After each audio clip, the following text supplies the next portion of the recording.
시골 마을의 새벽 공기는 늘 차가웠지만 이상호 전도사에게는 더없이 익숙하고 평화로운 기운이었다. 그는 낡은 나무로 된 교회 문을 열고 안으로 들어섰다. 삐걱이는 문소리가 고요한 새벽의 정적을 깨뜨렸지만 이내 사라졌다. 교회 안은 칠흑 같은 어둠 속에 잠겨 있었고 낡은 나무 냄새와 함께 묵직한 세월의 흔적이 느껴졌다. 이상호 전도사는 허리가 약간 굽은 노인이었다. 흰머리가 성성했고 얼굴에는 깊은 주름이 패여 있었지만 그의 눈빛은 늘 온화하고 깊었다.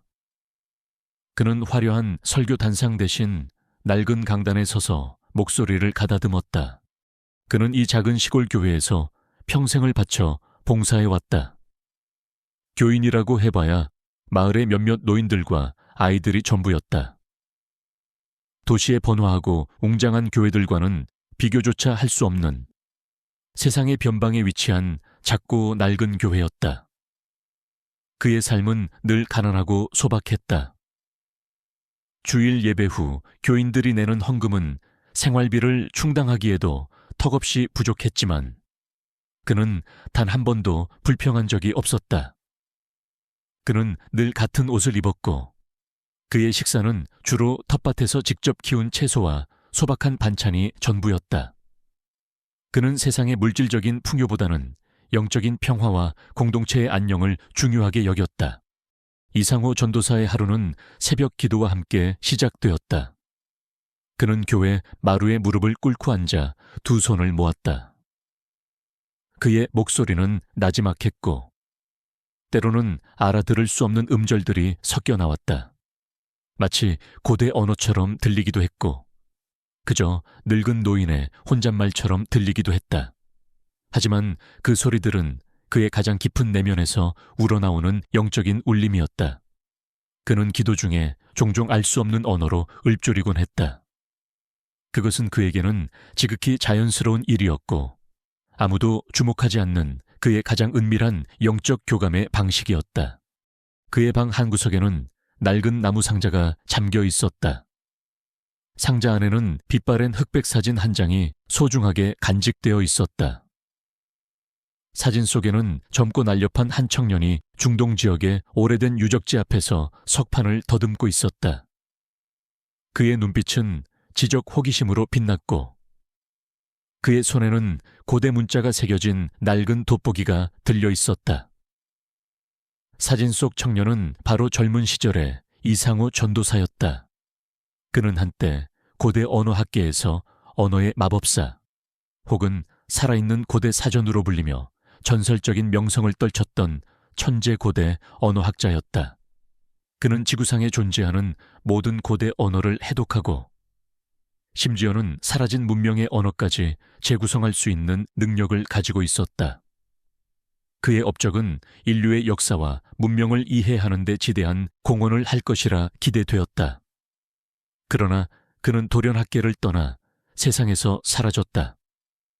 그의 은퇴는 미스터리로 남아있었고 그의 이름은 이제 고대 언어학계의 전설처럼 사람들 입에 오르내릴 뿐이었다. 그는 자신의 삶을 조용히 흘려보냈고 누구도 작은 시골 교회에 어수룩한 전도사님이 바로 그 언어의 마법사일 거라고 상상조차 하지 못했다. 그는 겸손한 삶을 선택한 것이었다. 그의 낡은 성경책은 수많은 필체와 주석으로 가득했다. 그 중에는 희미한 붉은색 잉크로 쓰여진 고대 언어의 주석들이 곳곳에 박혀 있었다. 그것은 그의 연구의 흔적이자 그의 과거를 말해주는 유일한 증거였다. 그는 가끔씩 잠결의 고대 언어 같은 알 수 없는 말들을 중얼거리곤 했는데 이는 그가 어린 시절부터 가지고 있던 특별한 능력과 연관되어 있었다.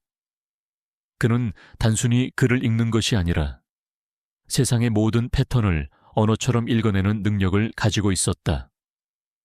그것은 수많은 기호와 상징, 그리고 복잡한 논리 구조를 한눈에 파악하는 직관적인 천재성이었다. 이상호 전도사의 하루는 조용하고 반복적이었다. 새벽 기도 후 그는 교회 마당을 쓸고 교인들의 텃밭에 물을 주었다. 그리고 지팡이를 짚고 마을 곳곳을 걸어 다녔다. 그는 마을의 가장 외진 곳에 사는 노인들을 찾아가 안부를 묻고 아픈 이들을 위해 기도했다. 그의 위로와 격려에 마을 사람들은 희미한 미소를 지었다. 그는 자신에게 주어진 소박한 삶에 늘 감사했다. 하루는 이상호 전도사가 낡은 교회 마당을 쓸고 있었다. 마당 한쪽에서는 마을 아이들이 낡은 공을 가지고 뛰어놀고 있었다. 그때 한 아이가 실수로 공을 도로로 굴려보냈다. 아이는 공을 주우러 도로로 뛰어들었고 그 순간 저 멀리서 트럭 한 대가 빠르게 달려오는 것이 보였다. 아이는 트럭을 미처 보지 못하고 도로 한가운데 멈춰 섰고 트럭은 속도를 줄이지 않았다. 이상호 전도사는 순간 망설였다. 그의 몸은 늙고 약해져 있었다. 하지만 아이의 생명이 위태로운 것을 보고 그는 도저히 외면할 수 없었다. 그는 망설임 없이 아이를 향해 몸을 던졌다.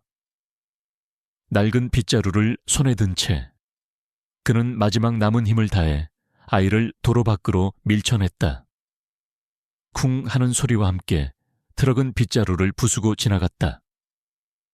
이상호 전도사는 도로 옆 풀밭에 쓰러졌다. 그의 몸은 아팠지만 아이가 무사한 것을 보고 그는 안도했다. 아이는 놀란 눈으로 그를 바라봤고 이내 울음을 터뜨렸다. 트럭 운전사는 놀라 차를 세우고 달려왔다. 전도사님, 괜찮으세요? 괜찮으세요? 운전사의 목소리에는 걱정이 가득했다. 이상호 전도사는 피식 웃었다. 괜찮네. 아이가 무사하니 그걸로 됐다네. 그의 목소리는 나지막했지만 그 안에는 따뜻함이 담겨 있었다. 이 작은 행동은 그의 내면에 숨겨진 강인함과 순수한 사랑을 보여주었다. 그는 자신을 드러내지 않고 조용히 선을 행하는 사람이었다. 마을 사람들은 그의 용기에 감탄했지만 그의 행동 뒤에 숨겨진 깊은 영적인 힘은 알지 못했다. 이상호 전도사는 밤늦게까지 낡은 강단에 앉아 성경을 읽었다. 촛불의 희미한 불빛이 그의 주름진 얼굴을 비췄다. 그는 성경 구절들을 읽고 그 위에 덧붙여진 고대 언어의 주석들을 조용히 읊조렸다. 그의 목소리는 낮은 멜로디처럼 울렸고 그 안에는 알 수 없는 영적인 에너지가 담겨 있었다. 그는 이 언어가 단순한 고대 언어가 아니라 인류의 가장 근원적인 진리와 우주의 비밀을 담고 있는 천상의 언어침을 직감했다.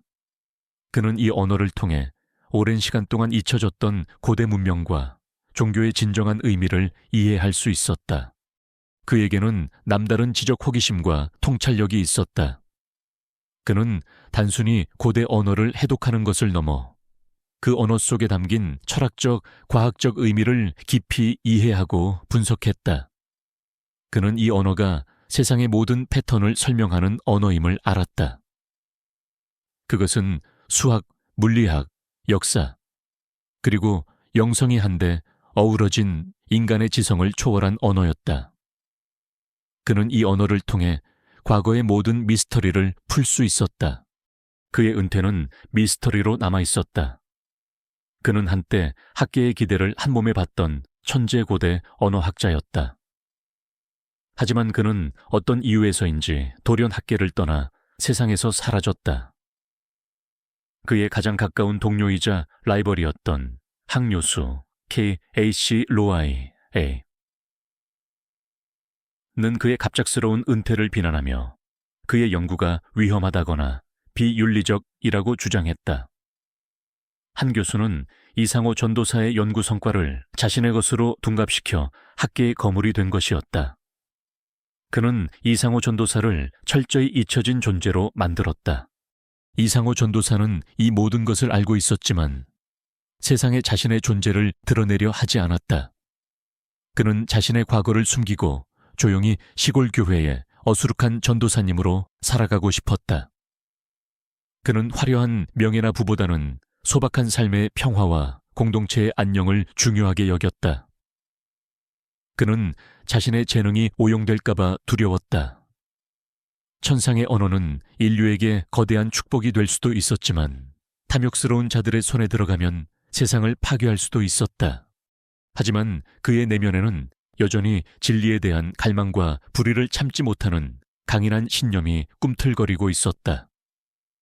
그는 언젠가 이 평화가 깨질 것이라는 것을 직감하고 있었다. 그 고요한 폭풍 전야는 생각보다 훨씬 빨리 다가오고 있었다.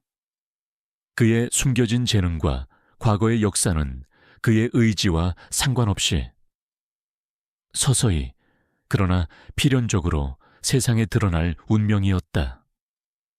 작은 시골 교회의 어수룩한 전도사님. 그가 기도 중에 읊조리는 알 수 없는 언어가 세상에 알려지는 순간 모든 것이 변할 것이었다. 작은 시골 교회의 드리운 평화는 위태로웠다. 이상호 전도사는 매일 아침 교회 마당을 쓸고 텃밭에 물을 주며 평소와 다름없이 하루를 시작했다. 하지만 그의 마음속에는 알 수 없는 불안감이 자리하고 있었다. 며칠 전부터 마을에 돌던 흉흉한 소문, 그리고 교회가 문을 닫을 수도 있다는 이야기는 그의 삶의 터전이자 영혼의 안식처인 이곳을 위협하고 있었다. 그의 낡은 성경책은 그의 손에서 더욱 무겁게 느껴졌다. 불안한 예감은 현실이 되었다. 화창한 어느 날 오후, 검은색 고급 세단 한 대가 교회 앞에 멈춰 섰다. 차 문이 열리고 양복을 단정하게 차려입은 중년 남성들이 내렸다. 그들 중 한 명은 특히 눈에 띄었다. 깔끔한 정장에 번쩍이는 시계, 그리고 오만함이 가득한 표정. 그는 바로 서울교구의 실세이자 차기 대주교 자리를 노리는 최진우 감독이었다. 최진우 감독은 교회의 외적인 성장과 규모, 그리고 숫자를 중요시하는 인물이었다. 그는 이 작은 시골 교회를 비효율적이고 비생산적인 낙후된 곳으로 여겼다. 최진우 감독은 교회 건물을 위아래로 훑어보며 미간을 찌푸렸다. 낡은 페인트 칠, 작은 마당, 그리고 몇 안 되는 텃밭 채소들. 그의 눈에는 이 모든 것이 한심하게만 보였다. 이런 곳에 아직도 교회가 있다니. 예산 낭비도 이만저만이 아니군. 교인 수도 적고 발전 가능성도 없고 이런 교회는 교단의 발전에 전혀 도움이 되지 않아. 그의 목소리에는 경멸이 묻어 있었다. 그는 수행비서에게 지시했다. 이 교회는 통폐합 절차를 최대한 빨리 진행하도록 해. 이 부지에 최신식 선교훈련센터를 지을 계획이다. 그의 말은 이 교회를 완전히 없애버리겠다는 명백한 선포였다. 이상호 전도사는 조용히 그들 앞에 서서 고개 숙여 인사했다. 감독님, 이 교회가 비록 작고 낡았지만 이곳은 마을 사람들의 삶의 중심이자 영혼의 안식처입니다.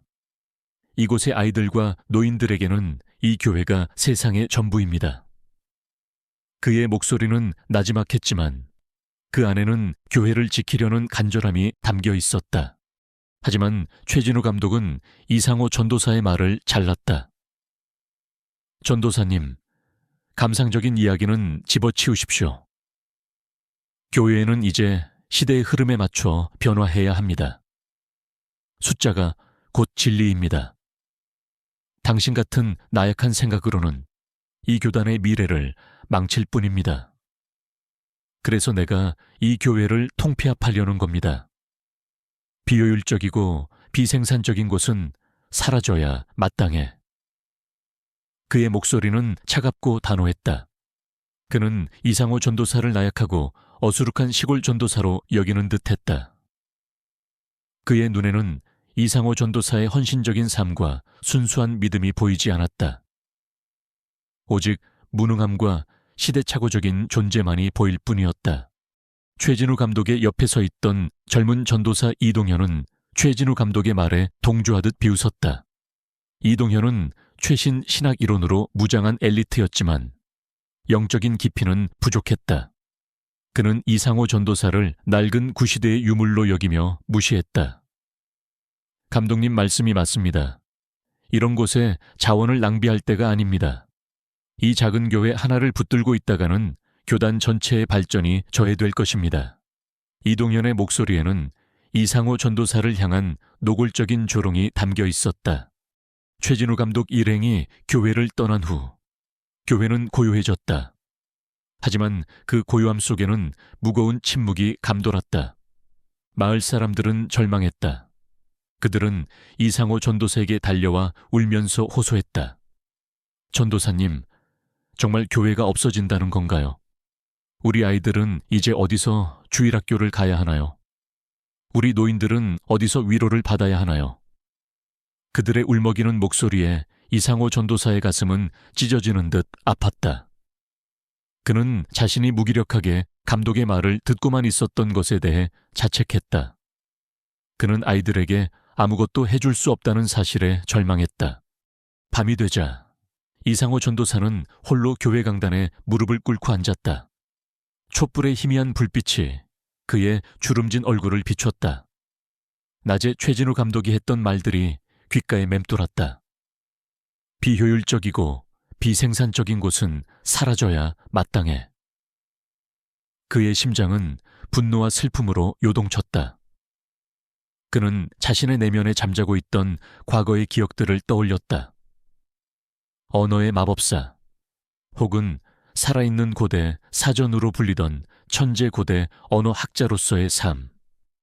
그는 인류의 역사를 밝히는 위대한 업적을 남겼지만 결국 한 교수의 배신과 학계의 탐욕에 지쳐 모든 것을 포기하고 세상에서 사라졌다.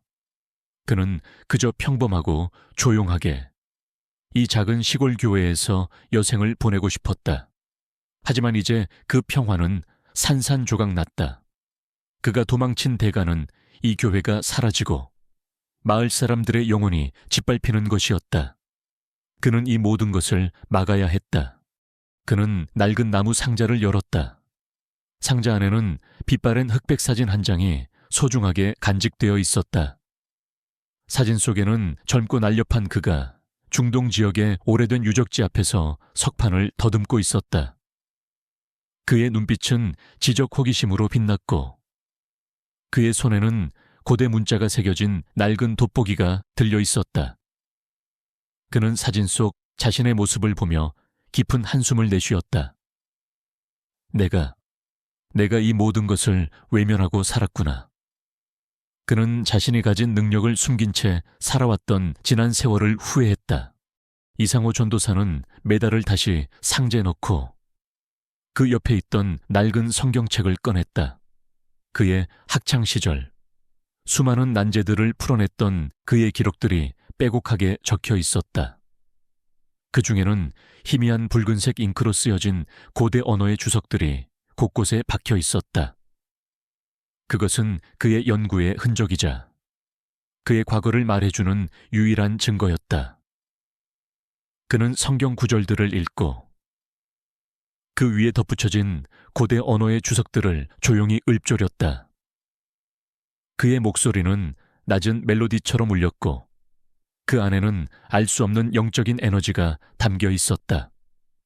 그는 이 언어가 단순한 고대 언어가 아니라 인류의 가장 근원적인 진리와 우주의 비밀을 담고 있는 천상의 언어임을 직감했다. 그는 이 언어를 통해 오랜 시간 동안 잊혀졌던 고대 문명과 종교의 진정한 의미를 이해할 수 있었다. 그는 이 언어를 통해 세상의 모든 패턴을 설명하는 언어임을 알았다. 그것은 수학, 물리학, 역사, 그리고 영성이 한데 어우러진 인간의 지성을 초월한 언어였다. 그는 촛불의 희미한 불빛 아래에서 성경책을 펼쳤다. 그리고는 기도하기 시작했다. 그의 기도는 평소보다 훨씬 더 간절했다. 주여, 부디 이 작은 교회를 지켜주소서. 이 아이들의 순수한 믿음을 지켜주소서. 그의 목소리는 점점 더 커졌고 그의 입에서는 알 수 없는 언어들이 쏟아져 나오기 시작했다. 그의 몸은 희미하게 빛나는 듯했고 그의 주변 공기는 마치 성스러운 기운으로 가득 차는 듯했다. 그의 기도 언어는 멜로디처럼 흘렀고 그 안에는 우주의 근원적인 진리가 담겨 있는 듯했다. 이때 교회 밖에서는 낯선 인기척이 느껴졌다. 한 남자가 조심스럽게 교회 문을 열고 안으로 들어섰다. 그는 바로 세계적인 신학자이자 고대 언어학자인 데이비드 핀치 박사였다. 핀치 박사는 고대 언어와 종교의 기원을 연구하기 위해 전 세계를 여행하는 인물이었다. 그는 오랜 연구 끝에 한국의 한 작은 마을에 천상의 언어에 대한 단서가 숨겨져 있다는 것을 직감하고 이곳을 찾아온 참이었다. 그는 이상호 전도사의 기도 소리를 듣고 그 자리에서 얼어붙었다. 그의 심장이 격렬하게 뛰었다. 그는 이상호 전도사가 읊조리는 알 수 없는 언어가 자신이 평생을 찾아 헤매던 바로 그 천상의 언어임을 직감했다. 그의 눈에는 경악과 함께 알 수 없는 흥분이 뒤섞였다. 데이비드 핀치 박사는 이상호 전도사의 기도 소리에 매료되어 조용히 강단 뒤편으로 다가갔다. 그는 이상호 전도사가 읊조리는 언어를 녹음하기 시작했다. 핀치 박사의 귀에는 이상호 전도사의 기도 언어가 단순한 음절의 나열이 아니라 완벽한 문법과 논리 구조를 가진 살아있는 언어로 들렸다. 그것은 자신이 연구하던 어떤 고대 언어보다도 더 오래되고 더 심오한 언어였다. 핀치 박사는 이상호 전도사의 능력이 상상을 초월한다는 것을 깨달았다. 그는 그 언어가 인류의 역사와 영적인 비밀을 담고 있는 열쇠임을 직감했다. 이것은 핀치 박사에게 돌아올 수 없는 지점탈이 되었다. 그는 더 이상 이 모든 것을 학술적인 호기심으로만 대할 수 없었다. 이 언어는 세상의 모든 상식을 뒤흔들고 인류의 역사를 다시 써야 할 거대한 진리를 담고 있었다. 핀치 박사는 이상호 전도사의 어수룩한 외모 뒤에 숨겨진 위대한 지성과 영적인 힘을 비로소 온전히 깨달았다. 그는 이상호 전도사가 가진 천상의 언어를 세상에 알리고 그 가치를 증명해야 한다고 생각했다. 그는 자신이 이 위대한 발견의 유일한 증인임을 직감했다. 그의 마음속에는 두려움과 함께 진리를 향한 뜨거운 열정이 타올랐다. 그의 평화로운 학자로서의 일상은 완전히 깨졌다. 그는 이제 작은 시골 교회의 어수룩한 전도사님. 그가 기도 중에 읊조리는 알 수 없는 언어를 한 외국인 신학자가 듣고는 경악하며 무릎을 꿇었다라는 이야기가 현실이 될 거대한 폭풍의 시작임을 직감했다. 그는 이상호 전도사의 기도를 들으며 밤을 지새웠다. 그의 심장은 미지의 세계를 향한 탐험과 함께 진리에 대한 갈망으로 뛰고 있었다. 작은 시골 교회의 고요함은 최진우 감독의 방문 이후 산산조각 났다. 이상호 전도사의 내면에서는 자신의 능력을 숨기고 평화로운 삶을 이어가려는 오랜 염원과 위기에 처한 교회를 지키고 진리를 드러내야 한다는 사명감 사이에 격렬한 싸움이 벌어졌다. 데이비드 핀치 박사의 등장과 그의 간절한 요청은 이상호 전도사에게 새로운 갈등을 안겨주었다. 천상의 언어를 세상에 드러내는 것이 인류에게 거대한 축복이 될 수도 있지만 동시에 탐욕스러운 자들의 손에 들어가면 세상을 파괴할 수도 있다는 것을 그는 누구보다 잘 알고 있었다. 최진우 감독은 핀치 박사의 움직임을 주시했다. 그는 핀치 박사가 이상호 전도사에게 특별한 관심을 보이며 알 수 없는 언어에 대한 연구에 매진한다는 소문을 듣고 의심과 질투심에 사로잡혔다. 최진우 감독은 자신의 권력과 명성을 지키기 위해 무슨 짓이든 할 사람이었다. 그는 교단의 영향력을 행사하여 이상호 전도사를 낡고 비효율적인 존재로 심지어 이단적인 사상을 가진 자로 몰아붙였다.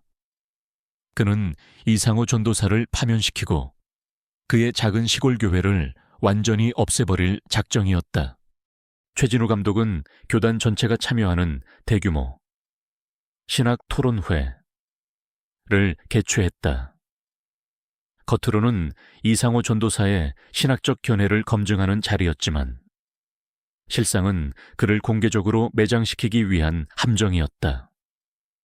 이 토론회는 교단 내 그의 권위를 확고히 하고 자신의 야망을 실현하기 위한 발판이 될 것이었다. 최진우 감독은 토론회 준비에 만전을 기했다. 그는 자신에게 유리한 학자들을 대거 동원했고 토론회 진행 방식도 자신에게 유리하게 조작했다. 언론에도 대대적으로 홍보하여 이 사건을 교단의 이단 척결 사례로 만들려 했다. 이상호 전도사는 이 모든 음모를 알고 있었다. 핀치 박사는 최진우 감독의 움직임을 실시간으로 감지하여 이상호 전도사에게 전달했다. 핀치 박사는 최진우 감독이 이상호 전도사를 파면시키기 위한 최종 투표를 앞두고 있다는 사실, 그리고 이 모든 것이 언론에 대대적으로 보도될 것이라는 것을 경고했다.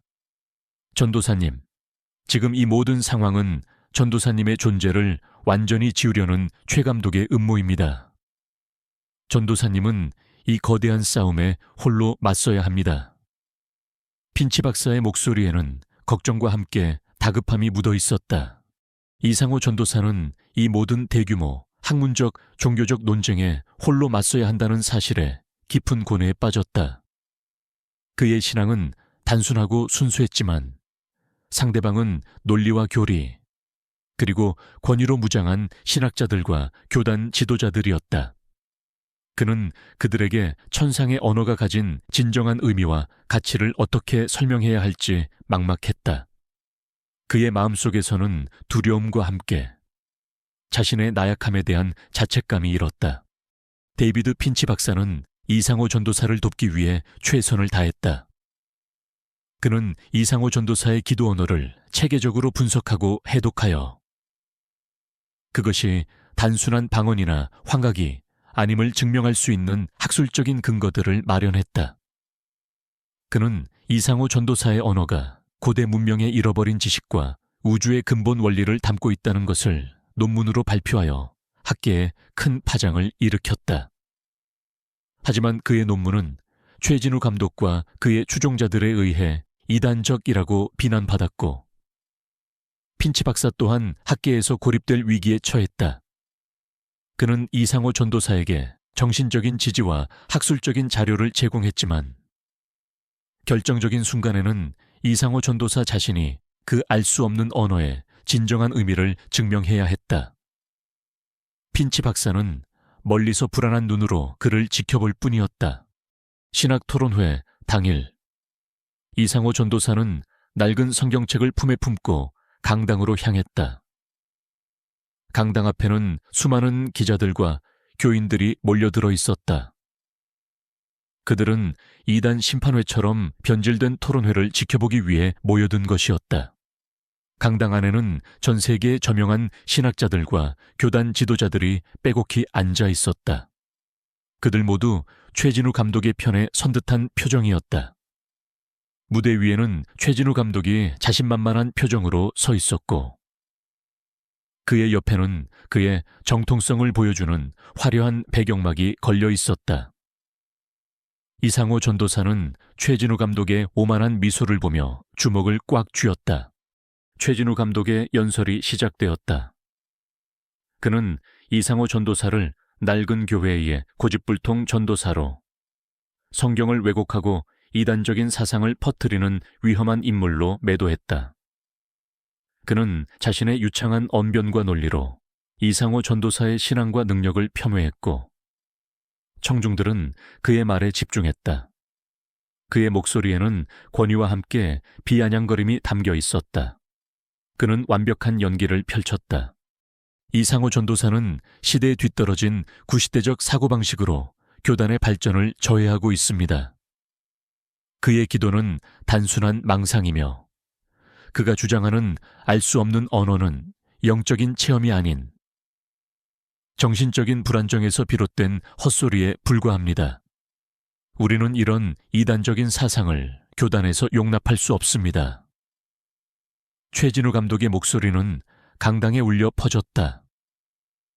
청중들은 고개를 끄덕였고 일부는 이상호 전도사를 향해 비난의 시선을 보냈다. 이것이 바로 이상호 전도사에게 주어진 극한의 시험 담이었다. 그는 이 거대한 학문적, 종교적 논쟁에 홀로 맞서야 했다. 그의 신앙은 단순하고 순수했지만 상대방은 논리와 교리, 그리고 권위로 무장한 신학자들과 교단 지도자들이었다. 그는 그들에게 천상의 언어가 가진 진정한 의미와 가치를 어떻게 설명해야 할지 막막했다. 그의 마음속에서는 두려움과 함께 자신의 나약함에 대한 자책감이 일었다. 최진우 감독은 토론회 진행 방식을 자신에게 유리하게 조작했다. 이상호 전도사에게는 제한된 시간 안에 자신의 주장을 펼칠 기회만 주어졌고 그의 발언은 수시로 끊겼다. 최진우 감독은 이상호 전도사의 말을 논리적이지 않다, 교리에 어긋난다며 조롱했다. 그는 이상호 전도사가 가진 어수룩함을 최대한 부각시키려 했다. 교단은 이상호 전도사를 파면시키기 위한 최종 투표를 앞두고 있었다. 최진우 감독은 시간을 끌며 이상호 전도사를 더욱 궁지로 몰아넣으려 했다. 그는 이상호 전도사가 정해진 시간 안에 자신의 언어가 단순한 방언이나 환각이 아님을, 그리고 그것이 인류에게 어떤 의미를 가지는지 증명해야 하는 극한의 압박을 가했다. 이 모든 것은 이상호 전도사에게 엄청난 부담으로 다가왔다. 그의 신앙, 그의 삶, 그리고 그가 지키려 했던 모든 것이 위기에 처했다. 그는 자신의 모든 것을 걸고 이 싸움에 임해야 했다. 그의 목에 걸린 낡은 십자가가 차갑게 느껴졌다. 이상호 전도사는 단상에 올랐다. 그의 모습은 초라했지만 그의 눈빛은 흔들림 없었다. 그는 최진우 감독의 비난과 청중들의 싸늘한 시선에도 아랑곳하지 않았다. 그는 낡은 성경책을 펼쳤다. 그의 손은 떨렸지만 그의 마음은 평온했다. 그는 기도를 시작했다. 그의 기도는 평소처럼 나지막했지만 그 안에는 모든 것을 담고 있었다. 그의 기도는 점점 더 간절해졌고 그의 입에서는 알 수 없는 언어들이 흘러나왔다. 그것은 그가 매일 밤 교회에서 읊조리던 천상의 언어였다. 그의 목소리는 점점 더 커졌고 그의 몸은 희미하게 빛나는 듯했다. 그의 주변 공기는 마치 성스러운 기운으로 가득 차는 듯했다. 그의 기도 언어는 단순한 음절의 나열이 아니었다. 그것은 멜로디처럼 흘렀고 그 안에는 우주의 근원적인 진리가 담겨 있는 듯했다. 이 언어는 청중들에게 혼란을 안겨주었다. 일부는 그를 미쳤다고 수군거렸고 일부는 두려움에 떨었다. 최진우 감독은 비웃듯 그를 바라봤다. 저게 바로 이단들의 모습입니다. 헛소리를 짓거리며 사람들을 현혹하는 것이죠. 그는 이상호 전도사의 기도를 조롱하며 청중들의 비난을 유도했다. 하지만 그때였다. 강당 한구석에 앉아있던 데이비드 핀치 박사의 얼굴이 경악으로 물들었다. 그는 이상호 전도사의 기도 언어를 완벽하게 이해하고 있었다. 그 언어는 그가 평생을 바쳐 연구했지만 그 존재조차 확신할 수 없었던 전설 속의 언어였다. 핀치 박사는 이상호 전도사가 읊조리는 언어가 단순한 방언이나 환각이 아님을, 그리고 그것이 인류의 역사와 영적인 비밀, 우주의 근원적인 진리를 담고 있는 천상의 언어임을 확신했다. 그는 그 언어가 세상의 모든 패턴을 설명하는 언어임을 알았다. 그것은 수학, 물리학, 역사, 그리고 영성이 한데 어우러진 인간의 지성을 초월한 언어였다. 핀치 박사는 더 이상 참을 수 없었다. 그는 자리에서 벌떡 일어섰다. 멈추십시오. 최진우 감독, 당신은 지금 인류의 위대한 지성을 모독하고 있습니다. 그의 목소리는 강당에 울려 퍼졌다. 최진우 감독은 핀치 박사의 갑작스러운 행동에 당황했다. 핀치 박사, 지금 뭘 하는 겁니까? 앉으세요. 하지만 핀치 박사는 최진우 감독의 말을 무시했다. 그는 단상으로 달려나갔다. 그의 눈은 이상호 전도사를 향했다. 그는 이상호 전도사가 읊조리는 천상의 언어가 인류에게 어떤 의미를 가지는지 증명해야 한다고 생각했다. 그는 자신이 이 위대한 진실의 유일한 증인임을 알았다. 그는 이상호 전도사의 안전을 지키면서 동시에 최진우 감독의 만행을 폭로할 계획을 세웠다. 그는 자신의 모든 지성과 용기를 끌어모아 이 거대한 싸움에 나섰다. 그의 평화로운 학자로서의 일상은 완전히 깨졌다. 그는 이제 자신이 거대한 폭풍의 중심에 서 있음을 직감했다. 작은 시골 교회의 낡은 강단 아래 이상호 전도사의 기도는 깊은 새벽을 울렸다. 그의 입에서 흘러나오는 알 수 없는 언어는 단순한 읊조림이 아니었다. 그것은 마치 수천 년의 세월을 거슬러 올라온 듯한 고대 문명의 숨결 같았고, 우주의 근원적인 진리를 담고 있는 듯한 신비로운 멜로디 같았다. 교회의 문틈으로 새어들어온 데이비드 핀치 박사는 그 소리에 이끌려 그 자리에 얼어붙었다. 그의 심장은 격렬하게 뛰었다. 그는 이상호 전도사가 읊조리는 언어가 자신이 평생을 찾아 헤매던 바로 그 천상의 언어임을 직감했다. 그의 눈에는 경악과 함께 알 수 없는 흥분이 뒤섞였다. 핀치 박사는 이상호 전도사의 기도 소리에 매료되어 조용히 강단 뒤편으로 다가갔다. 그는 품속에서 작은 녹음기를 꺼내 조심스럽게 이상호 전도사의 기도 언어를 녹음하기 시작했다. 핀치 박사의 귀에는 이상호 전도사의 기도 언어가 단순한 음절의 나열이 아니라 완벽한 문법과 논리 구조를 가진 살아있는 언어로 들렸다. 그것은 자신이 연구하던 어떤 고대 언어보다도 더 오래되고 더 심오한 언어였다. 그 언어는 인류의 역사와 영적인 비밀, 그리고 우주의 근원적인 진리를 담고 있는 듯했다. 핀치 박사는 이상호 전도사의 능력이 상상을 초월한다는 것을 깨달았다.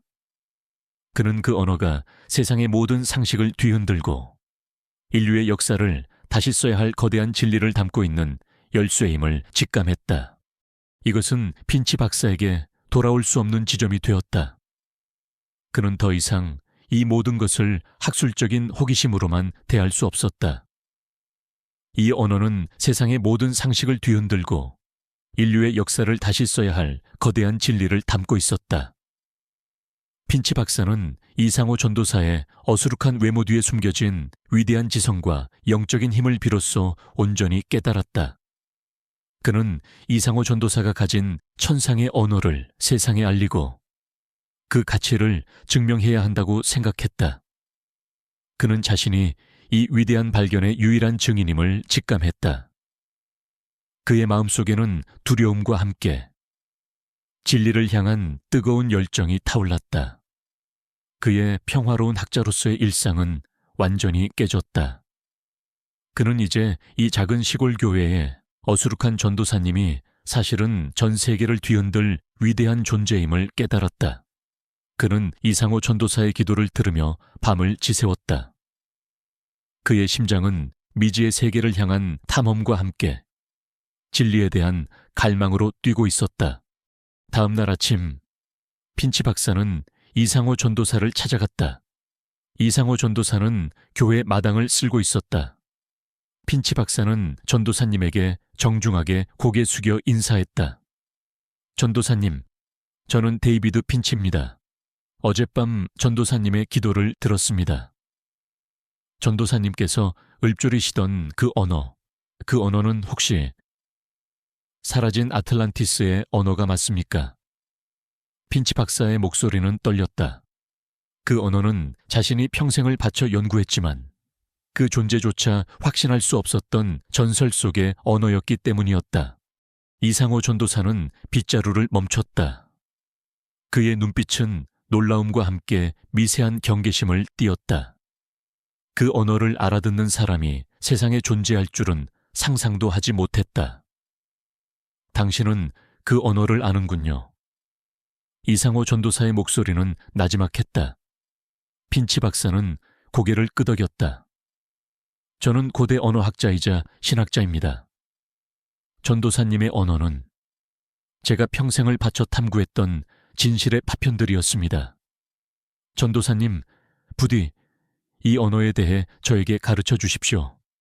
이 언어는 인류의 역사와 영적인 비밀을 담고 있는 열쇠입니다. 핀치 박사는 간절하게 호소했다. 이상호 전도사는 핀치 박사의 눈을 깊이 들여다봤다. 그의 눈빛에서 그는 진리에 대한 순수한 갈망과 학자로서의 진지함을 읽었다. 그는 핀치 박사에게 자신의 과거, 즉 언어의 마법사, 혹은 살아있는 고대 사전으로 불리던 천재고대 언어학자로서의 삶을 털어놓았다. 그는 자신이 왜 학계를 떠나 이 작은 시골 교회에 숨어 살게 되었는지, 그리고 천상의 언어가 얼마나 위험한 힘을 가지고 있는지 설명했다. 그의 가장 가까운 동료이자 라이벌이었던 한 교수가 그의 연구 성과를 강탈하고 그를 이단으로 몰아 학계에서 매장시켰다는 이야기까지.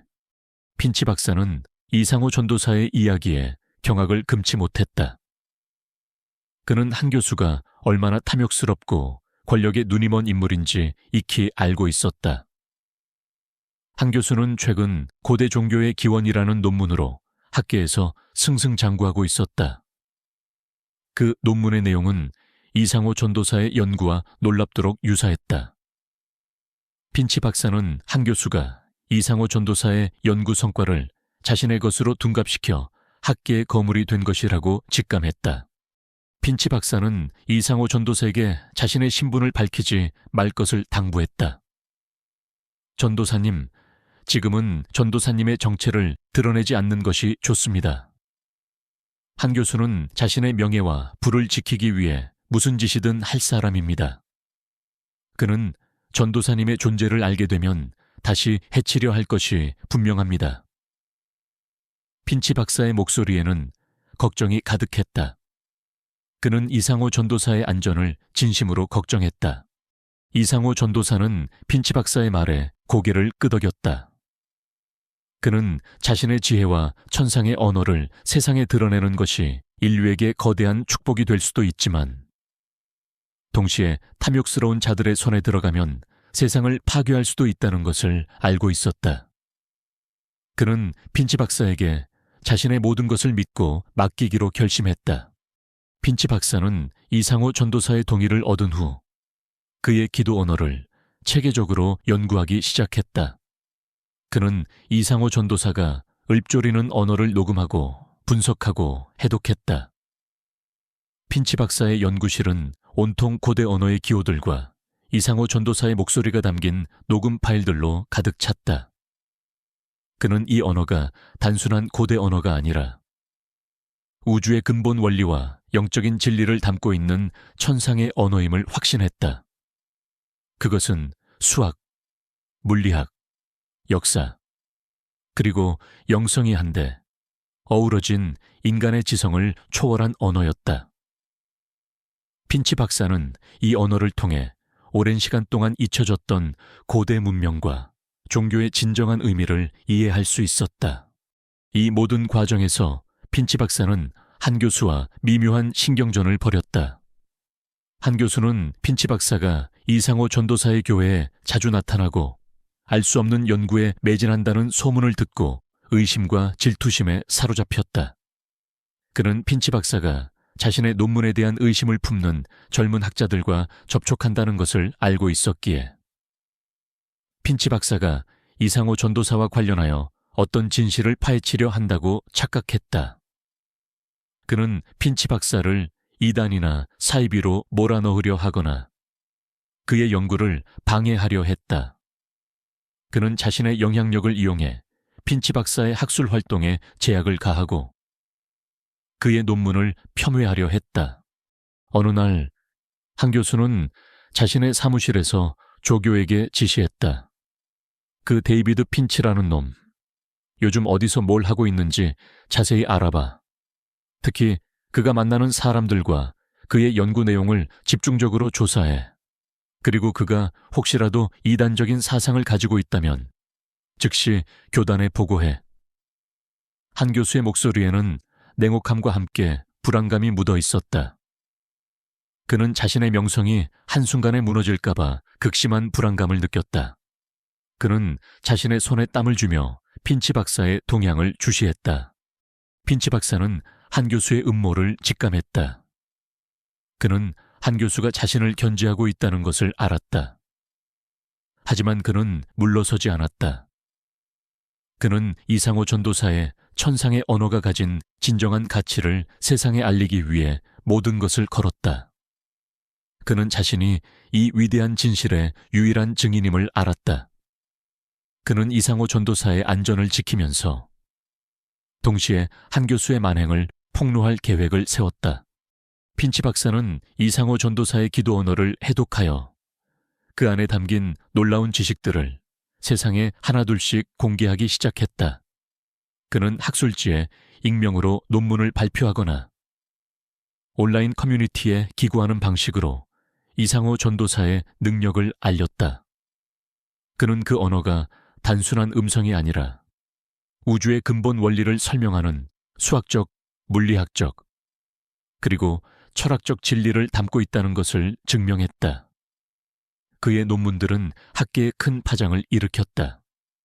일부 학자들은 그의 주장을 이단적이라고 비난했지만 일부는 그의 주장에 흥미를 느끼며 관심을 보였다. 최진우 감독은 핀치 박사의 논문을 보고 의심과 질투심에 사로잡혔다. 그는 핀치 박사가 이상호 전도사와 관련하여 어떤 진실을 파헤치려 한다고 착각했다.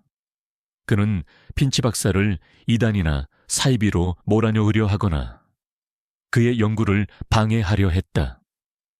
그는 교단의 영향력을 행사하여 핀치 박사의 학술 활동에 제약을 가하고 그의 논문을 폄훼하려 했다. 그는 자신의 권위를 이용해 핀치 박사의 연구를 봉쇄하려 했다. 하지만 핀치 박사는 흔들림 없었다. 그는 최진우 감독의 압력에도 굴하지 않고 이상호 전도사의 천상의 언어를 계속해서 연구했다. 그는 이 언어가 인류에게 어떤 의미를 가지는지 증명해야 한다고 생각했다.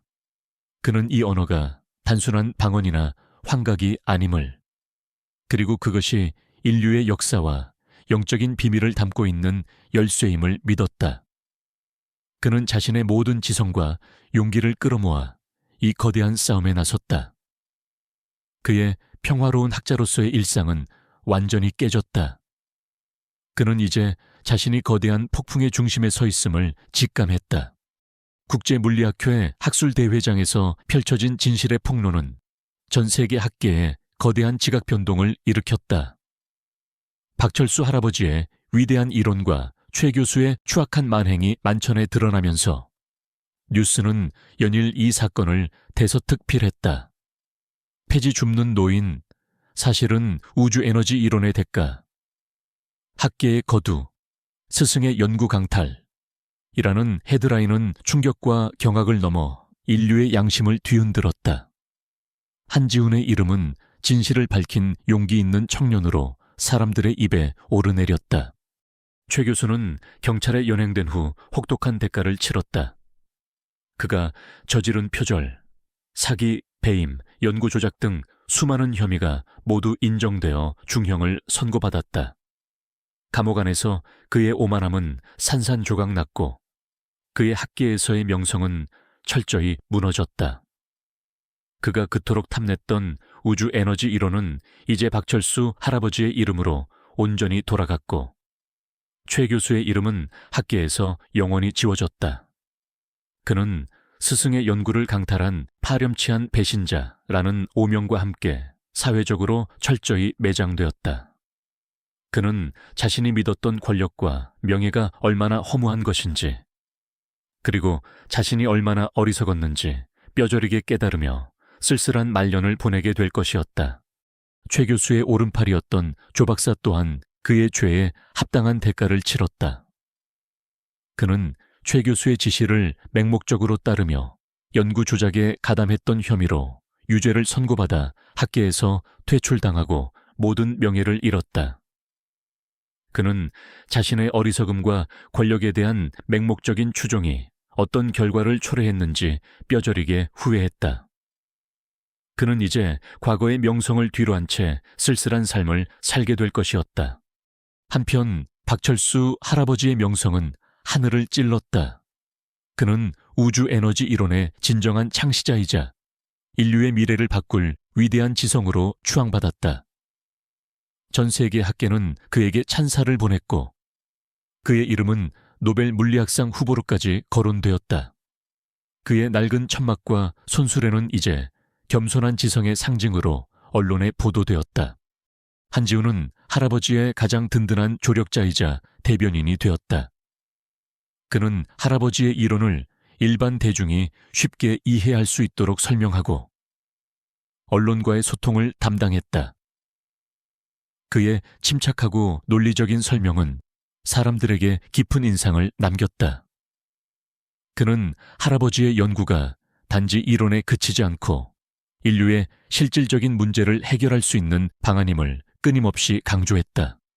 할아버지는 이제 더 이상 폐지를 줍지 않았다. 그는 서울의 명문대학에 특별 초빙되어 물리학과 명예교수로 재직하게 되었다. 대학은 할아버지의 연구를 위한 최첨단 연구실과 모든 필요한 지원을 아낌없이 제공했다. 할아버지는 그토록 오랫동안 세상에 드러내고 싶었던 자신의 우주 에너지 이론을 마침내 완성할 기회를 얻게 된 것이다.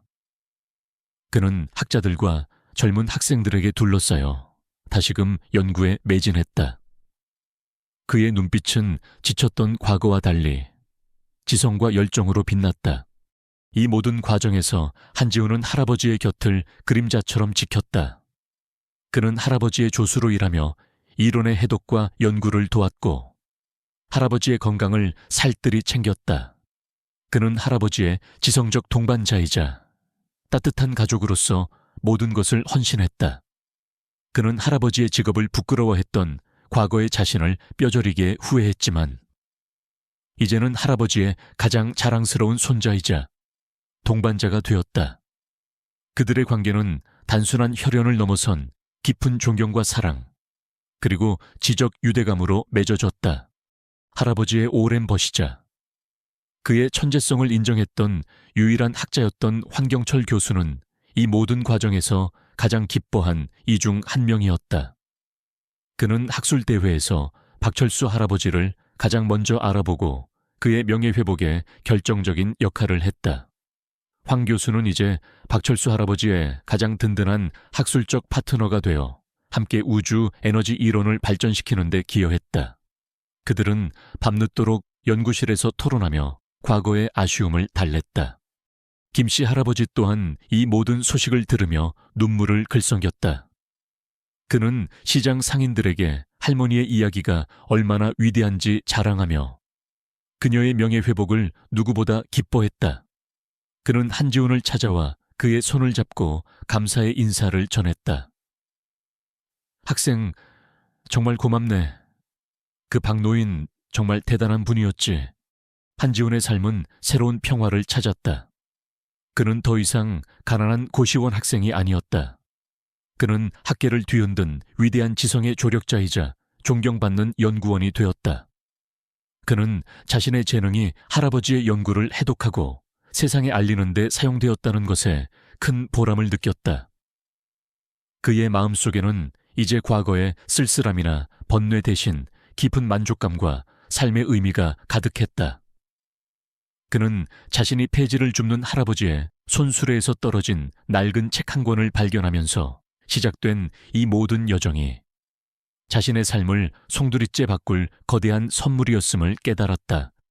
어느 날 저녁, 한지훈은 박철수 할아버지와 함께 대학 연구실 창가에 앉아 있었다. 밖으로는 서울의 밤하늘이 수많은 별들로 빛나고 있었다. 할아버지, 이제야 할아버지의 별이 가장 밝게 빛나는 것 같아요. 한지훈이 미소 지으며 말했다. 할아버지는 한지훈의 어깨를 다정하게 두드렸다. 그래, 한지훈, 이 모든 것은 네 덕분이다. 너의 순수한 마음과 끈기가 없었다면 이 진리는 영원히 어둠 속에 갇혀 있었을 게다. 너는 나의 가장 위대한 조수이자 가장 훌륭한 제자다. 그의 목소리에는 한지훈에 대한 깊은 신뢰와 사랑, 그리고 자부심이 묻어 있었다. 한지훈은 할아버지의 말에 조용히 눈을 감았다. 그의 심장에는 따뜻한 평화가 가득했다. 그는 더 이상 세상의 주변부를 맴도는 고독한 존재가 아니었다. 그는 위대한 진리를 품고 인류의 미래를 밝힐 새로운 여정을 시작하고 있었다. 그의 삶은 이제 진정한 새로운 평화를 찾았다. 그것은 물질적인 풍요를 넘어선 정신적인 충만함과 존재의 의미가 가득한 평화였다. 그의 앞날에는 밝은 빛만이 가득할 것이었다. 그로부터 5년이 흘렀다. 한지훈은 더 이상 폐지를 줍는 할아버지의 손수레에서 떨어진 낡은 책 한 권을 들고 세상의 편견에 맞서 싸우던 고독한 대학생이 아니었다. 그는 우주, 에너지 이론체의 진정한 계승자이자 인류의 미래를 밝히는 데 지대한 공헌을 한 존경받는 과학자이자 사상가로 우뚝 섰다. 그가 박철수 할아버지와 함께 설립한 박철수 우주에너지연구소는 세계 최고의 지성들이 모이는 연구의 산실이 되었고, 그들의 이론은 인류의 에너지 문제를 해결하고 지속 가능한 미래를 여는 데 결정적인 역할을 했다. 연구소는 서울의 최첨단 과학단지에 위치한 거대한 건물에 자리 잡았다. 유리 외벽은 태양빛을 받아 영롱하게 빛났고, 그 안에서는 수많은 과학자들이 박철수 할아버지의 이론을 바탕으로 새로운 기술을 개발하고 있었다. 한지훈의 사무실은 연구소의 최상층에 있었다. 통유리창 너머로는 서울의 화려한 스카이라인이 한눈에 들어왔고, 그의 책상 위에는 수많은 연구보고서와 특허 서류들이 쌓여 있었다. 하지만 그 옆에는 늘 낡은 나무 상자가 놓여 있었다. 그 안에는 할아버지의 낡은 책과 고대 언어가 새겨진 돌 조각이 소중하게 간직되어 있었다. 그의 얼굴에는 과거의 쓸쓸함이나 번뇌는 찾아볼 수 없었다. 오직 확신과 평화, 그리고 끝없는 희망만이 가득했다. 한지훈은 단순히 과학 이론을 연구하는 것을 넘어 할아버지의 철학을 계승했다. 그는 평화의 에너지 장치 탈릴라를 완성하여 전 세계에 무상으로 보급하는 프로젝트를 주도했다. 이 장치는 우주 에너지를 활용하여 깨끗하고 무한한 에너지를 생산함으로써 에너지 고갈 문제와 환경 오염 문제를 동시에 해결했다. 인류는 더 이상 자원 때문에 전쟁을 벌이거나 환경 파괴로 고통받지 않게 되었다.